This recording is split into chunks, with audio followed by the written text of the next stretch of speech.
Hi, my name is Morten, and in this video we will be looking at how we can update the content of the user's basket on the basket page. So let's get to it. Here on the basket page, we managed to show the order lines and the order total yesterday. We also have the information for how many items the user has put into the basket for the individual items. So we have one on the luxury baby alpaca throw and two black and white Wonderland shirts in one variant and another one in a third variant. We have an input field here where we can choose to change the quantity. We also have a remove button that we can click, and down here we have the update button. Those are the three things that we need to implement for this page here. The idea is that the customer will be able to review his content of the basket before he actually do the checkout. So in order to achieve this, we need to find the masterclass basket controller from yesterday, which I have right here. And in this case, we can do this multiple ways. The idea is that we want to do a post back to the server on the actual page, which is why we have the index method down here that is tagged with an HTTP post. We can of course also do this asynchronous with the web API or similar tools. The APIs will actually be the same regardless of which method that you choose. So the idea is that we get back the purchase order view model that is part of the form that we have on the page. In this form we have all the individual order lines that has been adjusted. So we need to loop through those and then call the appropriate Ucommerce APIs to update the content of the basket. Let's see if we can achieve that.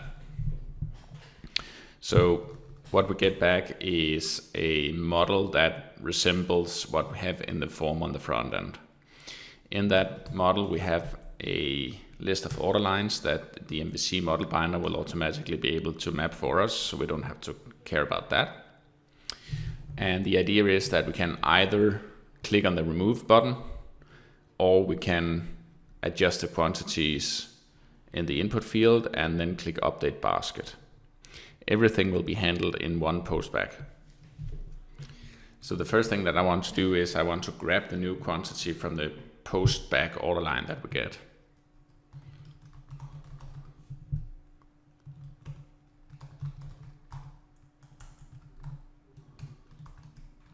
So here we have the updated quantity,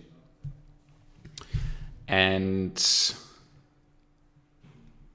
if I click on the remove button here, we have a special technique, which is basically that the input field of the button here will be part of the form, and that will contain the attribute of the order line ID that is being posted back. So what we need to do is that we need to check the order line ID on the model if that matches the remove order line ID we have on the model, which is a input field on the form as well. So if model.remove order line ID, this will be populated with the ID of the button that we're clicking. If this matches the order line view model.order line ID, then we know that we have clicked on the remove button on that particular order line, and then we want to set the quantity to 0, which is called new quantity, of course, like this. And with this we need to call the appropriate API with the new quantity that we have on the individual order lines. We know that if we clicked on the remove line, we should remove it, and thus we set the new quantity to 0. Ucommerce is clever enough to figure out that if we pass in an update line item with quantity 0 or less, we should actually remove it. So inside my for each loop here, I will call Ucommerce API transaction library update line item. It takes in the order line ID that I want to update, which is the order line view model order line ID, and then the new quantity. So we pass that in as well. So in this particular case here, we are handling both scenarios, that we are removing or basically just adjusting the quantities. We do this inside the for each loop. And now comes the last thing that I need to do in this particular case, which is that I need to execute the basket pipeline. This is a concept that I have briefly mentioned before, but in this case we actually need to use it. It actually already happens behind the scenes when we add products to basket. But it doesn't automatically happen underneath the scene when we update line items. This is because we are interested in doing that on multiple order lines inside the for each loop. So we don't want to execute the basket pipeline multiple times. It's enough just to do that once. The basket pipeline is a concept that will update all the individual totals of the order once the order changes.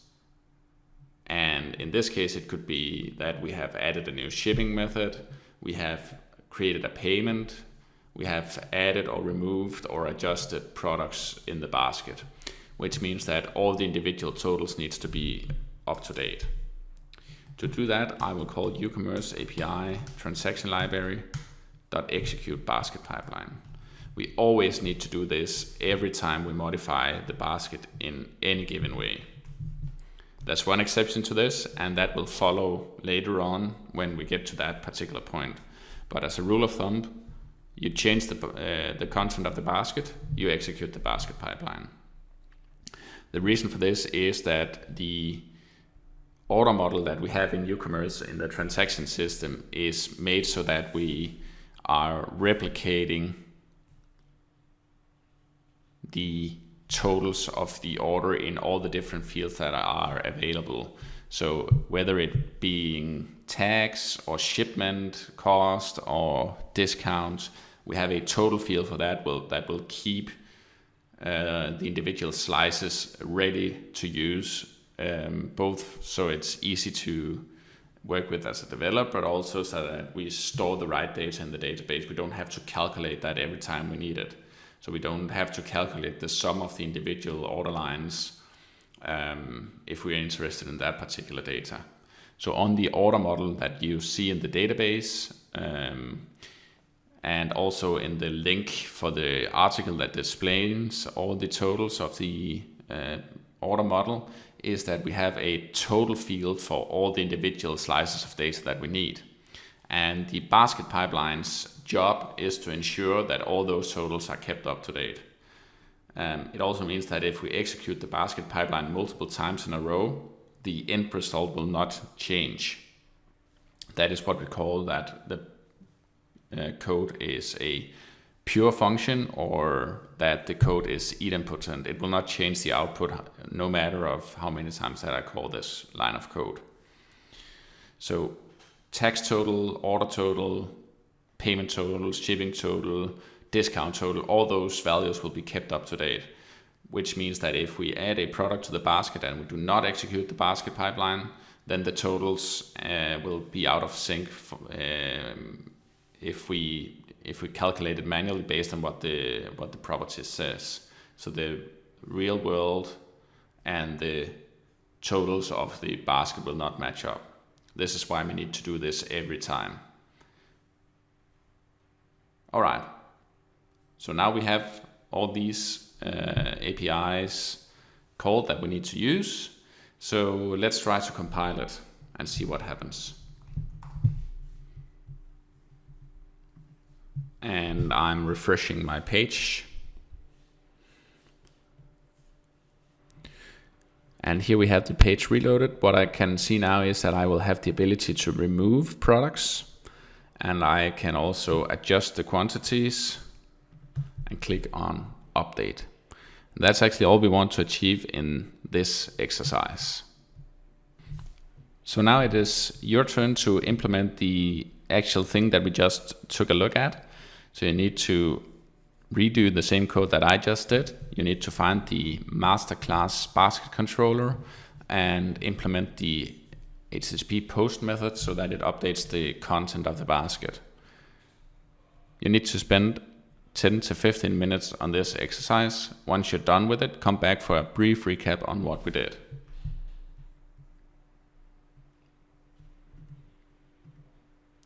Alright, welcome back. Let's do a quick recap before we end this video. What we discovered in this video was the ability to update the content of the basket. We wanted to make sure that the user was able to update the quantities or remove order lines directly on the basket page.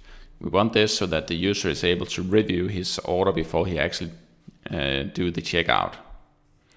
We explored the Ucommerce API transaction library.update line item, and we discovered that it takes in a order line ID, which is part of the form that we are posting back, together with the quantity that we want to update to.